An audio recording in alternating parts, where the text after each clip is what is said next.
Bonjour peuple congolais, ça dépend à air au bozali kolanda ngai ndeko na bino Christian Bolabiama mama peuple mokonzi peuple souverain, combattant, résistant, révolutionnaire, PNI et ali donc politicien non institutionnel.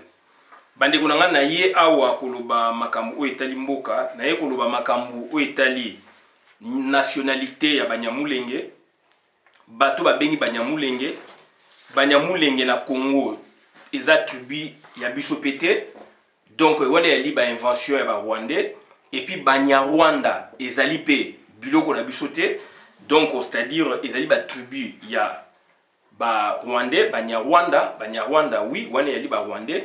Donc, bandeko na ngai biloko wana toza koloba yango parce que on doit remonter rapidement la histoire puisque histoire ndemu te fixera biloko wana tout. Histoire fixa biloko wana tout parce que tokoti leo na confusion makasi. Tokoti leo na confusion makasi ndenge bato bazali koloba par-ci par-là. Donc bandeko na ngai yango na esengeli to yambola yango quand même. To yambola yango pona bato ba comprendre que makambu ezo malelo eza na sens te. Ba vidéo esalemi ebele ezali ba contribution au bandeko basali na compte ya combat na compte ya résistance et donc esengeli toujours ko amplifier pona que compréhension ya bato ezala malamu parce que confusion koti makasi na kati ya makambu ya nationalité ya ba congolais ou nationalité ya ba zaïrois. Bandeko na ngai ezali makambu ya ko inventer te selon son bon sens non. Biso na ba Rwandais, je ne cesse de le dire. Biso na ba Rwandais, biso tozalaki on a le Congo. Le Congo a connu l'exploration ou les deux explorations. Tout un peu la histoire, école primaire, humanité, etc. Donc pour le Congo et comme à Congo, il y a eu deux explorations, s'il vous plaît. Donc il y a eu deux explorations avant la conférence de Berlin au Kaboulak Afrique. Suite à quoi? Suite à un problème, il y a occupation des terres Oyo. Portugal a joué déjà Kala na Royaume Congo avec K. Donc Royaume Congo avec K. Suite il y a découverte, il y a embouchure, il y a fleuve Congo. N'enge quand même une histoire parce que découverte Oyo Diego Kao asala en 1482 na Royaume Congo avec K. Royaume Congo wana ezali ex-royaume où ezali ko regrouper une partie à Gabon, une partie à Congo Kinshasa, une partie à Congo Brazzaville, une partie à Angola. Donc bandeko na ngai c'est clair. Siko na conférence de Berlin ba kati ndamu ya Royaume Congo etikali na Angola, ndamu eye na Congo Kinshasa, ndamu eke na Congo Brazzaville, ndamu eke na Gabon. Donc baye ko sala sikoyo o ba bengi Congo. Donc ndamu ya ba tribu, ethnie, etc. na ba empires et royaumes ya Congo, Lunda, Kuba, Luba même. Il y a un royaume pays comment il peut empire, même le royaume Congo comment il peut empire et comment il peut empire à un moment. Donc voilà, le royaume Wanande yango suko esalami ke ba kataki il y a Lunda ou Luba musu ekena na Angola, musu Zambie, musu boye. Donc na ba tribu etini yango basali ekomi Congo. Exploration et ça m'a mis balé tout ça va confusion te. Exploration aventure. Il y a eu une période de cartographie à monde, puisque Afrique, partie et Afrique après Éthiopie, donc c'est Éthiopie, Égypte, c'était la carte, na bimisa na carte, il y a 1700, 1800, partout les aiguilles vides, bazoé batté le roni neza na Sewana, na Égypte, na Niti na et puis na Islande. Il y avait deux grands endroits dans le monde où batoubaye baki ont bien été. D'où maintenant, tant que Portugal a eu problème na Belgique pour na littoral ou na partie où il y a découvert qui Nde Portugal muta memi problème wana na communauté internationale de l'époque s'il vous plaît. Communauté internationale bazalaki 14 pays o ba décida ya ko traiter problème o ba kata Afrique 14 pays. Na sala vidéo pe na tia yango. Russie ezalaka Empire Ottoman, les autres gros bezali représenté par Turquie. Donc ba pays belé ba France États-Unis ba boye ezalaka. Na tangi Russie po ba comprendre Russie ezalaka na ndenge ba kabola Afrique. Empire Ottoman les représenté par Turquie ezalaka tant ba kabola Afrique. Na lo ba ku du temps deux présidents Erdogan na Poutine le so azolo ma Afrique puis ba yebi ma solo. Donc bazali na partage mais ba coloniser Afrique. Deux pays où on a partage mais on coloniser Afrique. Ba pays zebelé na tanka ba 14. Donc liste na mon pesali na sala pe ba émission. Donc bande ko ngai et puis so bo betika na internet acte général ya conférence de Berlin beaucoup moins ba pays wana nyoso za na kati. Ils ont internet. Donc bande ko ngai c'est très important na conférence de Berlin ta ba kaboli Afrique batanga ki pays songolo pakalate. Donc ba parler ba hydrographie. Va parler de la cours d'eau minée en Afrique. Bassin du Congo qui n'est pas le Congo, qui n'est pas le royaume Congo, qui n'est pas donc au Congo même actuel. Bassin du Congo et le fleuve du Niger. Et Zali, il y a donc 38 ou 35 articles, il y a acte de conférence de Berlin. Mundele est en train de faire la preuve de acte juridique pour les alliés. Donc c'est très important. Et Henri Morton Stanley a fait exploration au Congo par 2 fois. Ezali, bobeta botanga bien beaucoup monde ezali internet. Ezali ba livre mais dans internet pas comment yango. Exploration liboso bengango aventure azwa ki donc musala batinda ki est donc na journal moko télé il y a un journal Mogodo à New York, Télégraphe Daily New York, Batindiye aya ko sala exploration, il y a une période de cartographie exploration au monde. Nandinga ya ki na mission aya ko luka donc Livingstone a précédé kaye dans la contrée mais il y a puis na Tanganyika na Zanzibar par là. Yetanga ye à côté ki ba Congo te na lobali kamoyo.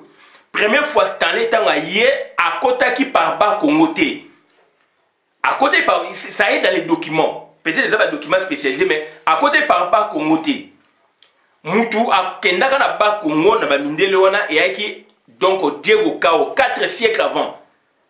Donc ba kene ko sala ba donc ba aventure na bango ba exploration, ba découverte etc. Donc voilà et comment que ayeko découvrir ne ba lo ba kalo ba bazala kawana. Mais par contre, dans le cette place, puis c'est ça la confusion. Par contre, Henri Morton Stanley est lié à Longwe, États-Unis, à Longwe. Donc, poto pona ya na Afrique, na Congo, ndenge le komi boye, ayaki par na Mouchir, ayaki par ba Congo ti. Ayaki ko landande Stanley, ko landa Livingstone, oye bimai ke akufaka. Aye ko mona docteur Livingstone azalaka côté wana ya ju chemin na ye côté ba Syrie na katanga na sedo na côté ba cours d'eau puisque ba na réalité déjà wana que il y a une embouchure qui donne sur l'océan Atlantique par les bas Congo wana o ndenge ba komama kala doucement embouchure wana tango ezali donc fleuve moko cours d'eau moko ezali za ko se jeter na fleuve yesi ko tanga ye wana a moni pe ba côté océan ba Tanganyika ba nini d'où ayaki obligé skoyo na ndenge batindeke mission à côté ba Syrie na le koma katanga abani ko remonter ti aomona donc e bandeli ya fleuve e banana katanga lwalaba pour abenga ngo lwalaba donc amoni ngo abani ko remonter nde ayeko kutana na tipo côté wana tout yaki tipo donc c'est-à-dire azalaki noir arabisé azalaki koteka batu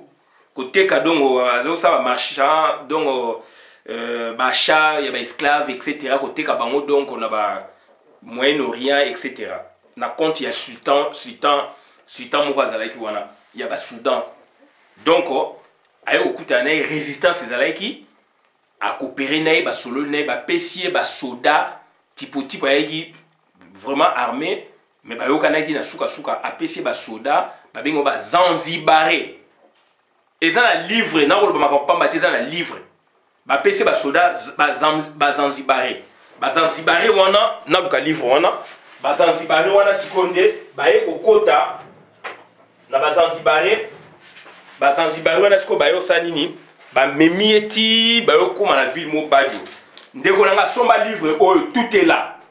On n'invente rien. Tout est là. C'est un Belge qui a écrit. C'est un Belge qui a écrit. C'est un Belge qui a écrit. Donc, il y a une méthode archéologique. Il y a une méthode textuelle donc archéologique. Il y a une méthode moussoussou. Il y a un livre en donc, c'est-à-dire, c'est très important. David Van Rybroek, Congo, une histoire. Donc, édition Actes Sud. Voilà. Donc, on a seulement tout est là. On n'invente rien. On a une exploration, on a livre, on a mis balai. Donc, exploration, liboso, oyakendaki, na continué à expliquer bino. À côté de la résistance, à coopérer, bah pêcher, bah soda, bah zanzibaré, bah matina eti, bah comme la ville mo namboka mo badio, et ça là qui na ozaï. Na badio wana sikoyo, nde avandeki muke, bah petit ayeko kita, abali kokita, na bah soda wana. Donc le long ya mai ayokuta na chute sikoyo et yaki obstacle naturel ba contournant ba yoko zasko partie navigable na ndenge ba yaki siko ti dona banzela wana ba fleuve na biso wana ti ba ye siko lelo to ba neti na Kinshasa à partir de Kinshasa siko na ndenge a remonter ki ti ba Congo. Donc c'est très important le ko toza ko loba bandeko na ngai ezali facilité. Ndeni baïba qu'il y a 33 ceux qui chutent rapide na kobanda Chanik Tiba Congo. Donc c'était une étude. Et puis ayaki tanga yebongo donc c'est-à-dire baeti na ba Congo baye komona. Tanga zonginde sikoyo roi Léopold II ayoki eko que mutu wana traversé atini mutu na Marseille. Tout est là dans ce livre. Batini mutu na Marseille na pas Marseille ba memaye na parler de Leken et pas naye. Nde baye ko meme na parler de Leken kuna nde sikoyo nde baye ko sola sikoyo baye ko sala projet il y a deuxième exploration ba benga exploration diplomatie o baye ko sinise ba koko na biso sikoyo ba traiter wana ya koteka mabele etc. Wana so semaine na sens verse ba nisiko na embouchure nde baye ko remonter ti na ba katanga kuna na nde expliquer ya liboso yaki na 1774 ti na 1777 Azongi aeko zonga na 1779 ti na 1884 pe malamo conférence à table ronde et banina kuna. C'est très important bande konanga to loba biloko wana, c'est très important. Donc lelo to yeko loba mingi makambu ya nationalité congolaise parce que nationalité congolaise ba créer ngo donc première fois na 1892. Avant ba ko na so benga bango indigène ba yeko créer nationalité na 1892. Tu expliques en gros. Dans 1890, on a créé la nationalité à Congo. Donc, on a des Congolais, Congolais de statut africain. Après, donc, tant que comme le Congo belge, le roi domaine privé. Donc, ça la loi Moussoussou. Donc, c'est-à-dire, Congolais soit commis. Congolais de statut belge et même ce tina indépendance après loi monsieur ezalaki wana na ndenge toyo kosala que tokomaki na mibeko pe oya biso de la mibeko oya biso donc c'est-à-dire toujours indépendance rwandais eko yiba biso donc na à travers Bisengimani Wema aye kosala ordonnance loi parlement ngani na vacances eko bimisa donc loi o pesaki rwandais nationalité collectivement na 72. Par la 71, mais vraie loi est en 72, puisque 71 qui oui, mais il y a aussi la loi vraiment sous la 72. Ndesikoyo, et il ça que Rwandais dans l'histoire s'est cristallisé dans les temps, dans les phases déjà fixées. Ce qui dans le baka yango, naza ko répéter yango, beaucoup mona ka na ba tribunaux, ba jugement, ba acte donc d'état civil, belé na ba l'état ba mikanda par-ci par-là, etc. Donc Rwandais, il y avait des Hutus, Tutsi Rwandais par exemple. Parce que durant 9 ans, ils ont joui de cette nationalité. Donc voilà. Ils ont joui de cette nationalité. De 72 à 81. Toza koloba yango mikolo nyonso. Na 81 de comité central et siégé baye ko boto la bango loi baye ko boto la bango nationalité puisque ba singa collectivement ba bifu ba singa individuellement loi yango toza nango. Loi yango. Donc ezali pena code de la famille loi yango donc ezali décret loi numéro 197 modifiant et complétant la loi numéro 81-002 du 29 juin 1981 sur la nationalité congolaise. Voilà. Donc, ça dit, Ezali, tout est là. Tout est là. Donc, ça dit, on rapidement, Nabino, et puisque, Bazako parlait de Banyamulenge. Bazako parlait de Banyamulenge, Banyamulenge, Bazabanani, Banyarwanda, Bazabanani. Banyamulenge, Banyarwanda, Bazaba Congolais d'abord, Bazabanani. Puisque toujours le Bango Karaboui. Dans le bain, la vidéo Moko. Banyamulenge ou Banyarwanda, Banyamulenge Bimikan. Et Bimikan, agression et salamine à 97, 98. Tant baye, agressé siko donc Busso, bayina nous sous forme affidèle. Laura disait que la Bayoka n'a pas monté à Bengani Bango. Après siko nde baye ko bimisa biloko ba Banyamulenge. À moins qu'elle s'est trompée, oh, on a Yokaki, Naïna Kinshasa, Banyamulenge nde bimina moment. Il y a des collègues, donc, c'est-à-dire Maître Boulka, donc Jean Boulka, Azalé en Poto, en Belgique, je pense, ou Hollande, à Sala, mémoire naïe, ou TFC naïe, je me rappelle, avec professeur Kisaka sur les Banyamulenge. Maître Boulka, Jean Azaliawa, assis à la faculté de droit, a travaillé sur ce sujet. Ce qui n'a pas été où il propose un sujet, il mémoire, où il y a nini, mais n'a ébiqué, pour se trouver, il y a tous les quartiers mogo, donc à travailler sur Yango.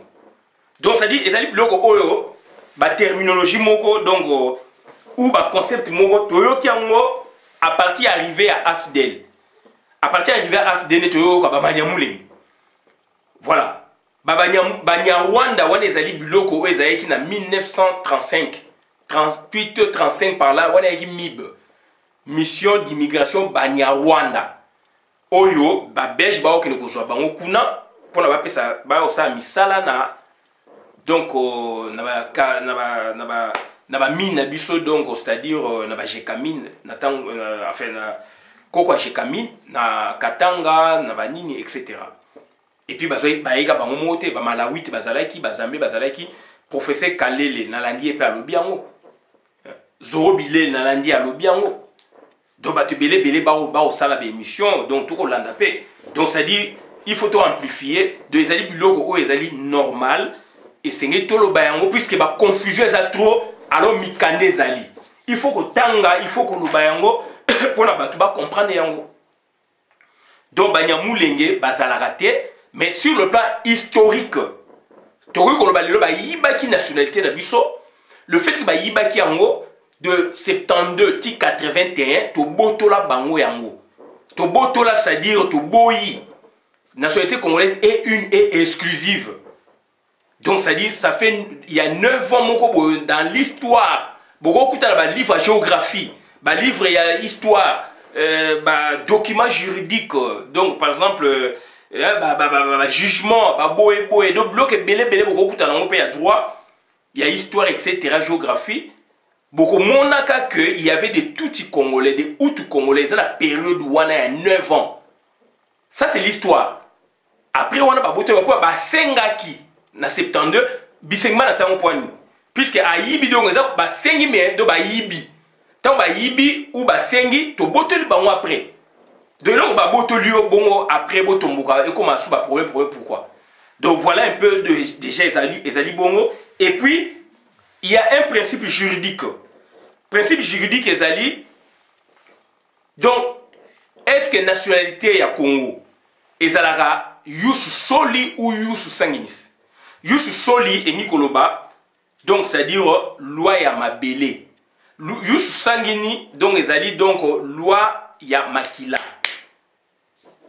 Tous ça deux principes diamétralement opposés. Congo y a donc loi y a 100, y a makila. Et ça loi y a mabelité. Loi y a mabelé donc on est allé ba pays locaux la France pense peut ba corriger on a expliqué qu'en ba États-Unis ba ning ba Donald Trump dernièrement autour ba mikano par rapport à bloko on basi ba ko na zemi pour la mbana ba on soit boti sur place ba une nationalité. Donc ba tout ça on répéter bloko c'est très important. Tout ça on a des principes wana et puis la nationalité congolaise. Et ça la facette belé. Et ça ndenge belé. Est-ce que la nationalité congolaise d'origine ba na ba nationalité congolaise d'origine. Ba ndeko na na salango contre Cameroun. Et zali l'internet, ça fait 4 ans, on a ça j'ai loco déjà kala. Nga la sala ba vidéo te pona ni na sala ba vidéo par rapport à concept on a moniqué donc à likambona ça na sali. Donc lelo ma nationalité est rebondi mais nga la parla nango il y a 3 à 4 ans dans sa vidéo na sala ngo pona Cameroun. Na sa Cameroun Alex Abisso donc preuve il y a nationalité ça passeport T et ça certificat de nationalité. Bakoki kozwaka yango te puis c'est toute une grande procédure, une longue même. Et puis donc ba clé za na kati nationalité congolaise est une et exclusive. Okoki kozwango concurremment te na nationalité mususu. Donc ça dit neti ngai na koma français la pese exemple na ngai je prêche par moi-même. Donc na senga nationalité on suppose donc na tiki nationalité congolaise mais nazali congolais de sang. Donc ça dit na ko ba makama Congo puisque za mboka na ngai. Et lobby na yebi que deuxième nationalité, double nationalité, et oui, kokota, d'abord pour na bisonanu, pour na biso baye bana ya Congo, ok, donc tu cherches ba nationalité. Donc il faut ba recouvrir nan biso, ba recouvrir nan biso nationalité na biso. Donc il faut loi les zonga. Turquie, on a eu que la classe des c'est tout un cours, na deuxième année de licence. Je pense droit privé international. Mutalo pesa un professeur Kapeta Nzonvu Ilunga malheureusement kufa. A expliquer on tu expliquer de tu étudiant on vuma donc makasi. Tu étudiant makasi. Une minute. Nazo rappelo non sa vidéo non rappelo. Donc ça dit bande konanga c'est très important. Hein? Bon excusez-moi donc moi appelle-moi très urgent. Donc c'est très important. C'est très important. C'est tout un cours. Et puis, professeur Abidon, c'est une nationalité congolaise, au Sengiti, au Koufi, au Zui, Yangote. Et c'est tellement compliqué que vous avez Yangote. Batouan, là-bas, c'est plus place ni besoin nationalité. Et c'est certificat de passeport, parce que vous avez ça pour là-bas, ça va bêtise. Mais nationalité, il y a Congo, il y a mon cours.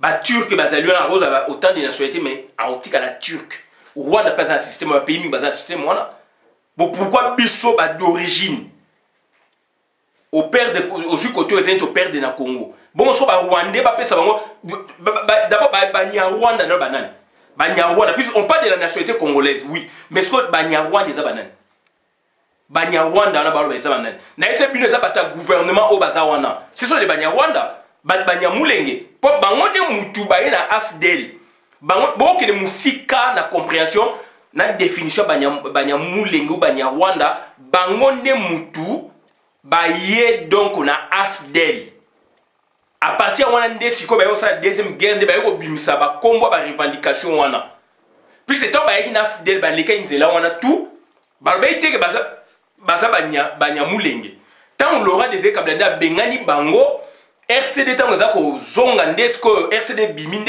et comme des banya mulenge. Nous on était à Kinshasa. Et comme banya mulenge donc voilà alors que banya mulenge bazalate mulenge zali ngomba ba debe salama déjà il y a 20 ans. Comment expliquer ma comment répondre lelo. Ya on a tout nasko banya mulenge wana toujours no beza banani.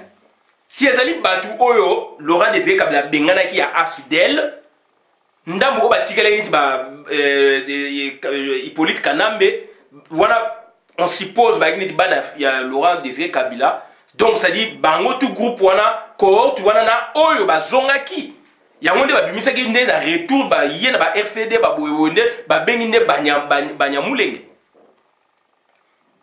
na yidi so na se tromper mais on nga na yebi yango wana donc bande ko na ngai siko batu wana banani yango il faut décortiquer bango batu wana banani o Félix abi banya mulenge bazali bande ko na biso boye baza banani puisque azali domestique azako bundelande batu o bazana pouvoir na groupe oyo bazali kuna na ba Rwanda o bazali pe na Congo na ba Kivu na ba batami bazali zali na bazamba ou ba bimi déjà bangonde wana nde banyamulenge ezali Jeannette aza munyamulenge ezali Kabila aza munyamulenge Zoé aza munyamulenge ou banyarwanda aujourd'hui donc nani ba Alexis Tamumwamba otokocha bana lo aujourd'hui batwana ba Déograce Ruberwa boyeboy bangonde ba revendiquer ki banyamulenge bani on a tous quand même conscient to comprendre donc on doit d'abord il faut tout définir dans batwa to situer banani on parle niti donc dans le vide.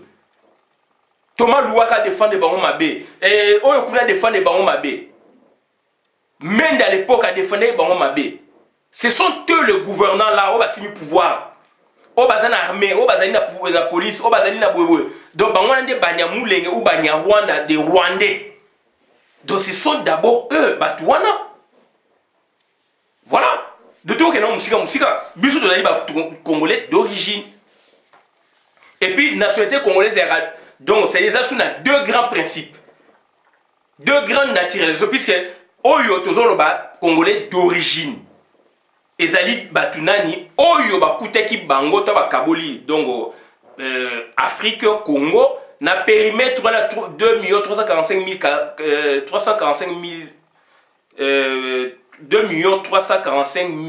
km², Batu Bazali na Katiwana, Batribuana.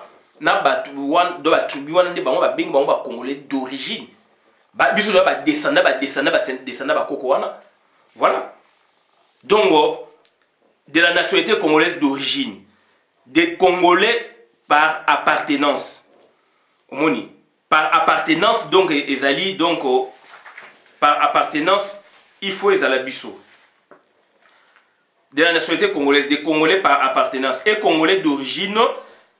Donc, à la date du 30 juin, toute personne dont un des descendants est ou a été membre d'une des tribus établies sur le territoire de la République démocratique du Congo, dans ses limites au 1er août 1885, tel que modifié par les conventions subséquentes.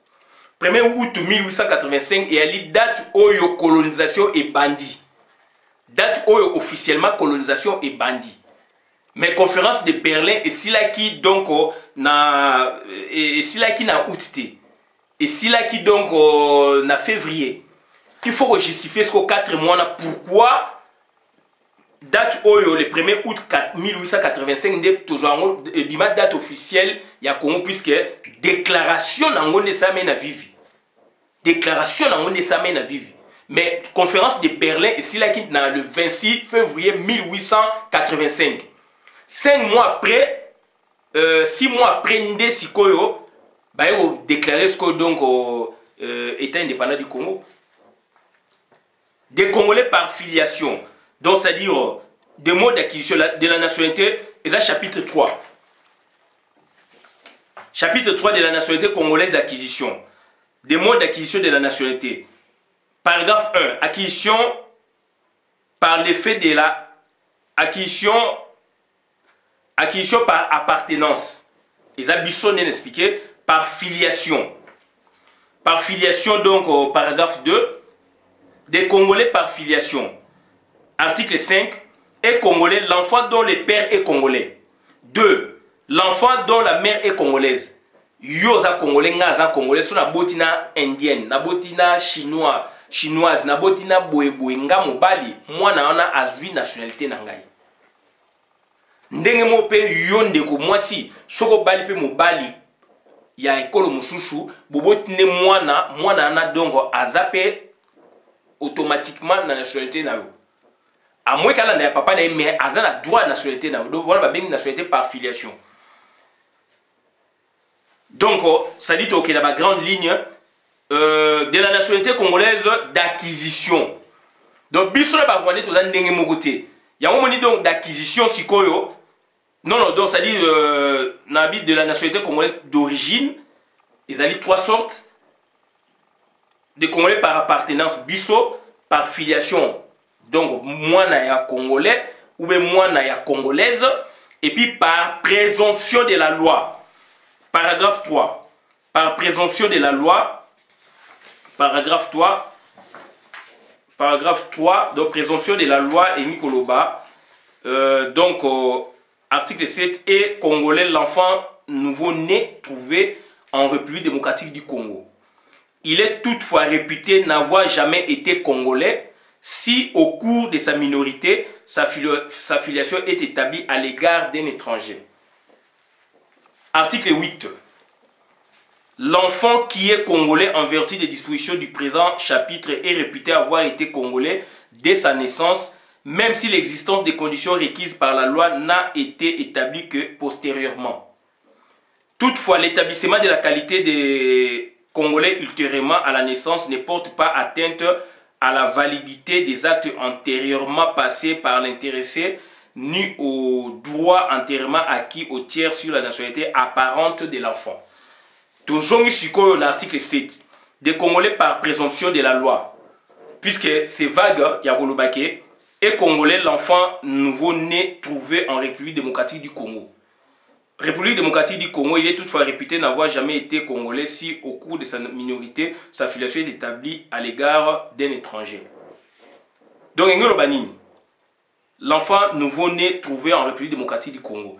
République démocratique du Congo, on a la vidéo à Kala, et nous avons ma belité. Ambassade na yo est la République démocratique du Congo.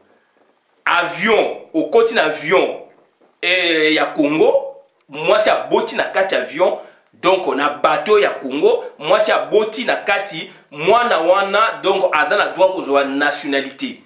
Donc ça dit né trouvé en République démocratique du Congo. Bah précisété, en République démocratique du Congo. République démocratique du Congo, et nous avons mabele wana Congo ou ezakuna en Afrique centrale, et puis na ba aéronef, ba avion na ye, toko chape ba bateau na ye. Donc moi ça a zemi à voyager par bateau, il y a Congo, à voyager par bateau, il y a donc avion il y a Congo, à botami à aux nationalité wana. Na on peut un exemple moko boye. Jean Mavouba betaki na l'île awa, aye capitaine ya l'île. Jean Mavouba sobolandi naturalisation na ye. Et ndengeni. Donc Mavouba botamaki donc na azu masuwa bazu bateau ne balobaki abotama na kati ya bateau. Bon, il faut préciser est-ce que bateau en ezali il y a France ou pas, mais abotama na kati ya bateau. Donc c'est-à-dire si vous avez bateau russe, normalement à cause de la nationalité russe. Si vous avez bateau donc japonais à cause de la nationalité à Mbokawana, par rapport à la loi, il faut autant appeler loi na so que ça ko lo babongo. Na ko kenega vaguement boité. Il faut loi na biso le bibo, mais il faut autant aussi loi na bango. Ils appellent principe universel, mais il faut autant la loi na bango est-ce que disposition oyo ezali ou pas. Donc c'est très important. Donc on est trouvé en République démocratique du Congo, na kati ya mabele ya mboka ba ben Congo. Ba bateau naé, ba aéronef naé, ba ambassade naé. Toujours quand il y a une française, une étrangère, aïe kosenga visa aya na Congo par exemple, donc on a aïe na zemi aboti na kati ya ambassade ya Congo. Aboti na kati na ambassade ba recevoir ye boye ba sali azana salle d'attente etc. Aboti wana donc mwana wana a besoin de nationalité à mboka wana. Donc c'est ça. Article 8, l'enfant qui est donc ça dit mwana azali réputé donc azali na nationalité wana à moins que na âge na minorité filiation na ye mutu moko ayeni ko contester yango. Mais normalement, donc au Congo, dans le cas d'espèce, les OPCA droit on a. Article 8. L'enfant qui est congolais en vertu des dispositions du présent chapitre est réputé avoir été congolais dès sa naissance. Avoir été congolais dès sa naissance, c'est-à-dire dans la condition de l'Obiwana, même si l'existence des conditions requises par la loi n'a été établie que postérieurement. C'est-à-dire que ça n'a même donc, c'est-à-dire que c'est les actes de naissance, même après, à quoi qu'on recouvre. Avec qu'on recouvre donc la démarche administrative. Toutefois, l'établissement de la qualité de Congolais ultérieurement à la naissance ne porte pas atteinte à la validité des actes antérieurement passés par l'intéressé ni aux droits antérieurement acquis au tiers sur la nationalité apparente de l'enfant. Donc, on va tout expliquer. Chapitre 3 de la nationalité congolaise d'acquisition. nationalité congolaise d'origine. D'origine, ils ont trois sortes. Par appartenance, biso, par rapport à tribu, par donc présomption, tu expliquer bino donc mabele, botem na kata mabele à Congo, République démocratique du Congo, na ba avion naé, na ba ambassade naé, na ba bateau naé, a vous appelez nationalité. Et puis par filiation, congolais, soko boti au pe sa mutu nationalité. Nani soko boti au pe sa mutu nationalité. Na France pe ezali bongo. Un français, soka boti na étranger à couper ses nationalités. Ezali a kutu et là ba cadre en vogue. Une française soit boti na étranger à couper ses nationalités. De principe wana ezali aussi net universel les gens ba mboka belé. Mais il faut autant toujours loi ya mboka wana le binin. Pour un pays moussous la disposition peu ba ego za un peu conditionnalisé. En fait ego za na ba conditionnalité dans moussous comme pe ko zala, comme pe ba ko longolango. Donc il faut toujours lire loi ya baninga ou be ya mboka we sengeli.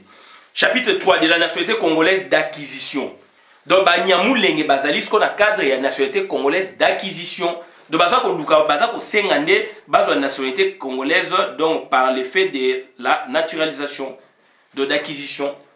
D'acquisition, c'est-à-dire acquisition par l'effet de la naturalisation. Oh, bah, on va senga kiwana. Article 10. Il est institué, donc, on a ce qu'on pour l'acquisition, il y a deux grandes étapes. Petite naturalisation et grande naturalisation. Clé boézawana. Deuxième facilité, d'abord, principe. Il y a droit à nationalité, donc principe il y a makila ou bien mabele. Deuxièmement, il y a le principe auto qui n'a pas bon principe il y a makila ngolbanini donc congolais ne muta opesa. Et les autres sont toujours na congolais ou congolais ne muta opesa nationalité. Omoni. Mais si koyo il y a sol biso za nangote. So botam étranger boti moi ne kuna azali congolais te. Omoni. Mais si bango siko ba sengaki yango ba yeki na fraude par naturalisation. Net ngai nga senga nazali donc d'origine te zali par naturalisation. J'ai fait la demande. Puisque à la grande différence, un Congolais d'origine ata sali mbeba nini bako bengana na Congo te asa Congolais. Mais un Congolais donc c'est-à-dire a une nationalité par naturalisation. A social mabe na potope a social mabe ba botoli nationalité ngane na sali social mabe donc l'autre ba ko botoli nationalité et so ba botoli nationalité na komi apatride so ba botoli cette fois la nationalité ngai puisque na singa nationalité ya France na bomi ya Congo et que siko ya Congo siko na singa ki ba na bomi ya Congo na tikali siko ya France na sali mbeba oyoke France a botoli nga nationalité na komi apatride. Donc apatridi est frappé ngai. Siko neti na koma apatride siko mingi wana siko na obligé na zonga na ACR. Na s'intéresser donc na ONU donc par ACR pour ba protéger ngai et cette fois-là bango le mso ba olinga que donc ceux qui na sali par exemple prison, nazo le ballon peut exemple pour la bonne qui n'a pas mais je l'ai pas fait ngaïté mais nazo peut pas beau comprendre ce qui que les alinéti ngaï na sali le bongo donc ba opinir ngaï ba opinir nga so sali que don abimi boloko donc et ça la nini que donc d'abord na comme patrie ba rozom sanga suna mboka na ngaïté puis c'est na nationalité té na botika la awa oui mais ce que comme bloko ce qu'il faut oni a intervenir na comme apatride. Donc, c'est-à-dire, ceux qui criment dans les mineurs, on y soit reprotéger nga ya rulukelanga ba place mususu lem suna kende. C'est ça la patrie dit. Donc, bandeko nanga ezali facilité. Un Congolais na katia Congo d'origine pour la comme apatrie des apassi. Puisqu'azali Congolais boko bengana été, c'est ça la loi. Bah, dérapage, c'est ça dans la pratique. Mais c'est ça la loi. Un national d'origine, il le reste. Mais un national par acquisition, par effet, la naturalisation, bah, botolaka. Ndenge biso to botolaki ba banyamulenge, banyawando ba rwandais. Voilà. De la nationalité congolaise d'acquisition. Section 1 des modes d'acquisition de la nationalité. Paragraphe 1. Acquisition par le fait de la naturalisation. Article 10. Il est institué une petite naturalisation et une grande naturalisation accordée par le président de la République. Accordée par le président de la République. Dans les conditions prévues par le présent décret. Donc, ça dit pour que Moutoua Sengi naturalisation, à la petite naturalisation, donc le président de la République fait Manzaka. Et ce président de la République a Manzaka et qu'on a publié dans le journal officiel. Il y a un ça qui Vital Kamere a l'accepté sur la preuve ezalité. Azali Rwandais, Robert Azali Rwandais, Yemo Kabila Azali Rwandais. Donc ezalité. Donc là qui s'habille sur le bureau, on a eu un journal officiel, puis président il faut agir. À quoi agir par ordonnance. Ordonnance il fait bima et ça a publié dans le journal officiel. Après, donc ça dit deuxième étape, c'est une grande naturalisation. Tout le monde en a bino. Donc, ça dit, donc, on a article 10, j'ai sauté l'article 11, puisqu'il n'y a pas grand-chose. Donc, article 11, nul ne peut être naturalisé congolais s'il n'a au préalable de renoncer à toute autre nationalité. De la petite naturalisation, article 12, d'auto-épinglé, il y a 10 points. Tout autant à point 4, point 6, 7, 8. Point 4, il faut être de bonnes vies et mœurs. D'autant que dans la petite naturalisation, il faut être de bonnes vies et mœurs. Ça, c'est de 1. Rwandais, va être dépourvu dans le article 12.6. Être reconnu saint d'esprit. Rwandais, va être reconnu saint d'esprit sur des bateaux, désordre, bateau, etc. 7. Article 12.7. Être reconnu d'après son état physique ne devoir être ni une charge pour l'État, ni un danger pour le public. Rwandais bazali danger pour la République. Donc on peut savoir une petite naturalisation même pas. Puisque bazali danger pour la République. Et puis comme à charge pour l'État. Charge pour l'État, donc on a soins médicaux, pharmaceutiques, la scolarité, puisque là-bas on bénéficie de l'eau gratos. Bien que Congo, droit na mso ezalité mais droit na donc obtenir en haut donc au fond de l'état. Voilà, ce qui l'état a respecté droit na été yo zali congolais donc au fond de l'état donc donc c'est-à-dire c'est être reconnu d'après son état physique ne devoir être ni une charge pour l'état ni un danger pour le public.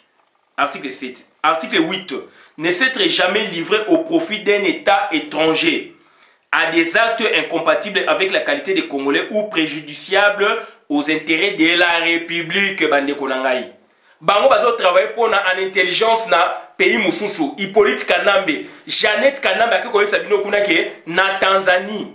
Bango bazalaki boy basali service militaire. Aza ko Sabino ke aza ko enseigner que 5e langue na Congo. A le kasu koloba. Na no senga na Jeannette le kasu koloba. Boza bat motina te. Donc, vous avez essayé, vous avez osé. Allez encore parler. Je demande à Jeannette d'aller encore parler. N'importe quoi. Donc, c'est-à-dire, 8. Ne s'être jamais livré au profit d'un État étranger. Bango, bazali étranger, basali neti bazaba congolais et bazali ko travailler l'intelligence na pays na bango. Ko banda na Zoé Kanambe, Hippolyte Kanambe, Jeannette Kanambe. Okiti na batuana news tout Azeres mabe Moïse Nyaruga mabe Boebo mabe Vital Kamerhe mabe batuana baza ba congolais te batuana baza ba congolais pour na base de nationalité il faut pas la petite naturalisation et ba condition ezali étudier na peigne fait donc ça dit batuana baza ba congolais te. 8. Pendant les 10 années précédant la demande de naturalisation, avoir eu en République démocratique du Congo le centre de ses principaux intérêts matériels et moraux. Donc, c'est-à-dire, ce qu'on s'est lelo, en 2020, donc on s'y pose 10 ans avant, banquette et salama, donc on s'y pose 10 ans avant, au Vandayvman à Congo, donc on a un centre d'intérêt et principal établissement. Donc, voilà. Intérêt nayo, donc le centre de ses principaux intérêts matériels et moraux. Bango, ezali Congo est un centre, il y a principaux intérêts na bango matériel oui, je peux dire mais moral non ou moraux non. moralement bazali lié na Rwanda. Moralement bazali ko senga na bino bo reconnaître bandeko na bango ba o bazo tia désordre. Moralement Jeannette Kanambe akenda koloba ko insinuer makambu ya donc ya asalaki armée na Tanzanie, donc aza tanzanienne rwandaise d'origine rwandaise. Akende ko insinuer 5e langue alors que la 5e langue te moralement baza lié na mboka na bango.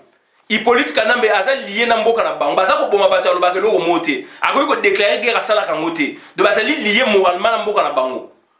Azere Souroubewa basali donc ministère ya décentralisation et réforme institutionnelle donc azali lié moralement te na Congo aza na tâche na Congo te moralement. Matériellement oui bakoki ko somba le pangu voiture etc mais moralement baza rattaché te na Congo. Moralement baza détaché na Congo de bazo c'est la mboka na bango. Donc à ce ministère tout un ministère il y a décentralisation et réforme institutionnelle pour na ko détruire Congo.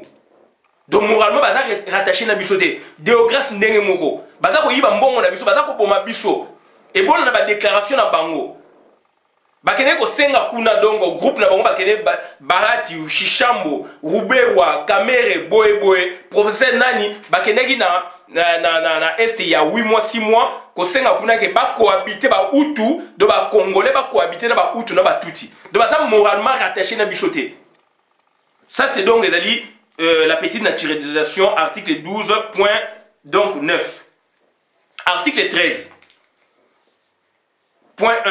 Il ne peut être investi de fonctions politiques ou de mandats électifs. Donc, il y a la fonction politique, il y a politicien. Il peut sa candidature de mandat électif.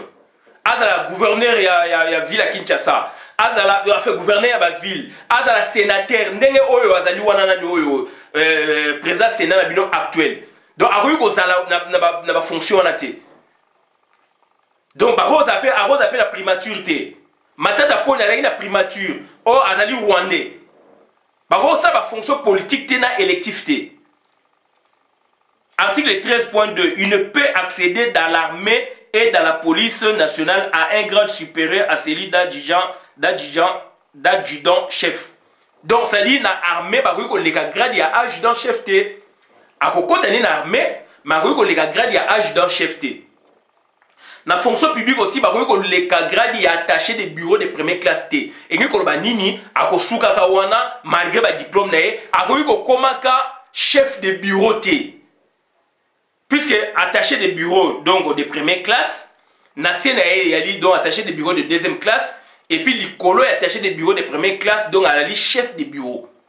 Après donc chef de division divisionnaire, après directeur, secrétaire général. Donc la fonction publique grade oya ko kota ko sala na ye puisque ça musala mais ko leka grade ya adjudant chef te na armée ko leka na fonction publique ko leka grade ya donc grade a suka na attaché de bureau de première classe ko leka grade ko joa grade ya chef de bureau te et puis na armée ko leka ou ko joa grade ya sous-lieutenant te a suka na grade ya adjudant chef je pense. Grade ya adjudant chef. Donc na armée beaucoup mon ba rwandais mais grade na fait ça na fonction publique beaucoup ça na ba rwandais beaucoup ça na étranger ça ba rwandais des étrangers nyo so ba ko ça na ba on armée na nini mais ba ça ba na grade ya sende ba lobi awa et a fortiori ba rwandais mais l'autre ba rwandais ba ça na ba grade minene na armée ba généraux. Est-ce que Kabila ça normal? Et puis nous peut benga raïs yé moko nanu est-ce qu'il y a aux amis na armée na grade one? Attends, ba ndeko na ba rwandais partout dans l'armée. Armée les a bisoté. Voilà. De la grande naturalisation. Article 15. Pour acquérir la grande naturalisation, il faut 1. Avoir obtenu la petite naturalisation 15 ans avant la demande. C'est-à-dire, ce que nous disent, donc ça dit, avant la demande, il y a petite naturalisation, donc ça déjà 10 ans le territoire au Vandaki, sur place. Deuxièmement, au lieu de donc la grande naturalisation, on a aussi une petite naturalisation. Petite naturalisation, donc on a une étudier. Donc ça à peu près 15 ans. Il y a 15 ans, on a donc ça, pour nous une grande naturalisation, il faut au moins 15 ans avant ça la demande. C'est-à-dire quoi? Au sein de 10 ans, avant c'est une demande, aux âge à 20 ans, tous âge à 20 ans, au salaire qui demande, tous âge moi simple 20 ans.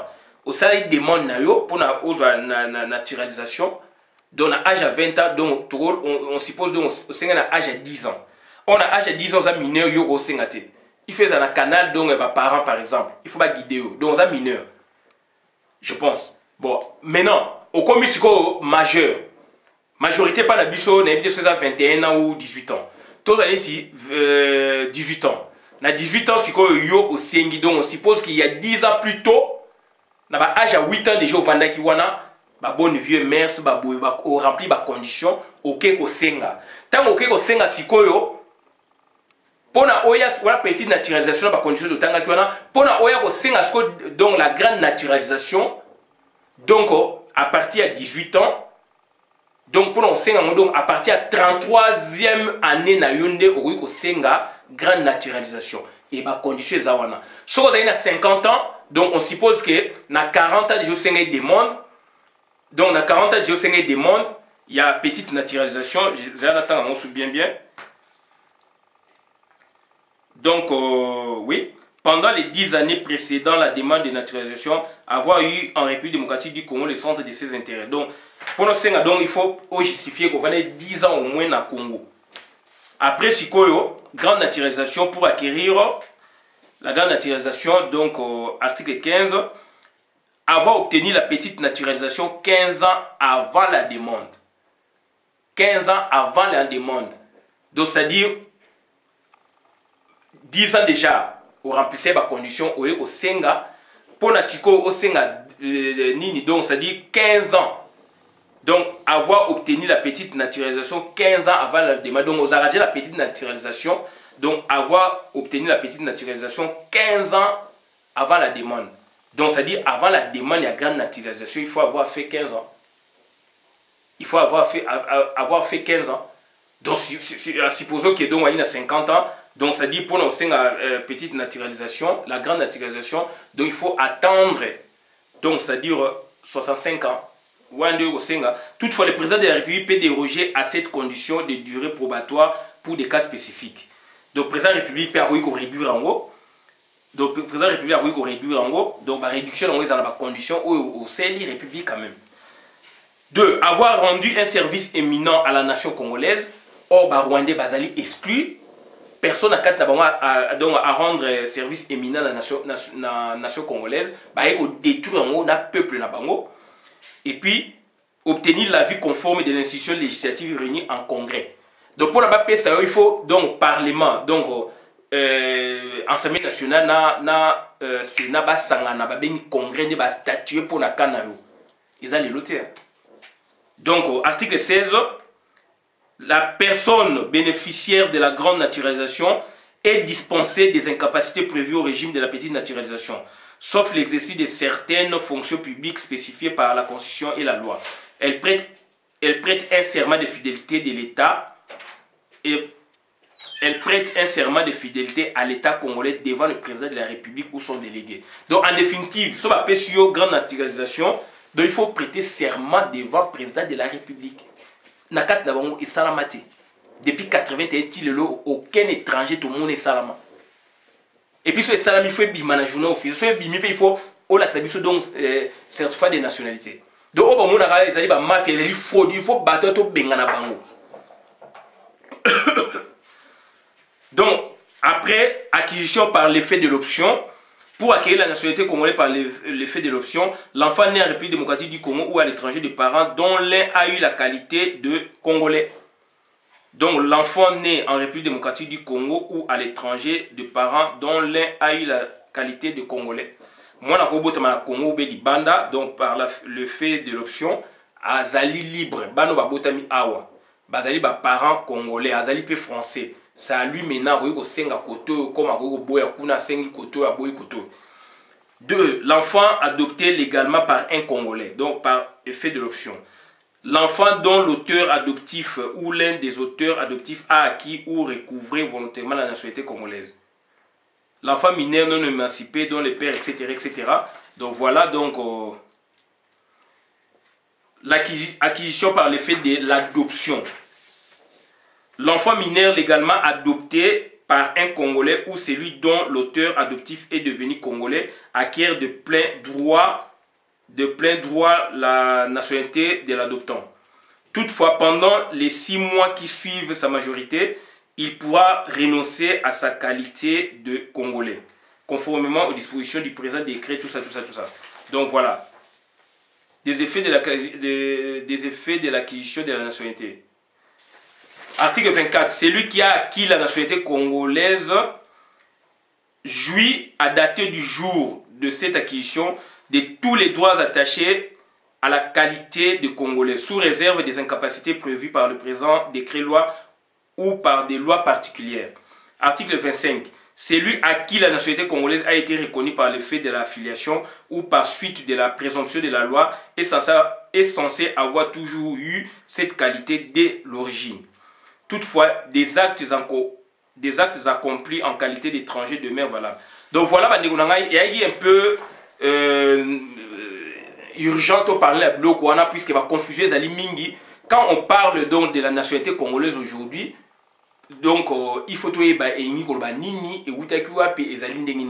et puis batouana o ba ko lobalelo Thomas Louaka a lobela ba rwandais autrement oyo président na bino protocolaire a parlé na ba banyamulenge baza bandeko na biso ya comme neti ko ya ko senga neti tondi mabango bon olandi sous côté yo balobi boye mende kala lobaki ndemwana Jeannette yepe akei kuna alobi boye donc o mona batu moko ba olingande donc bazo nationalité la biso mais batouana banani batouana ezali Jeannette Hippolyte Kanambe donc Deograce Roubewa Kamere bokena musika teza groupe wana o bakota na afidèle o babengana ki bangona o bazalaka pe na Congo bangwana ne banyamulenge puisque pour la nationalité congolaise il faut congrès et salama pona yo pona ye et puis individuellement et puis président et puis prêter serment devant président de la République.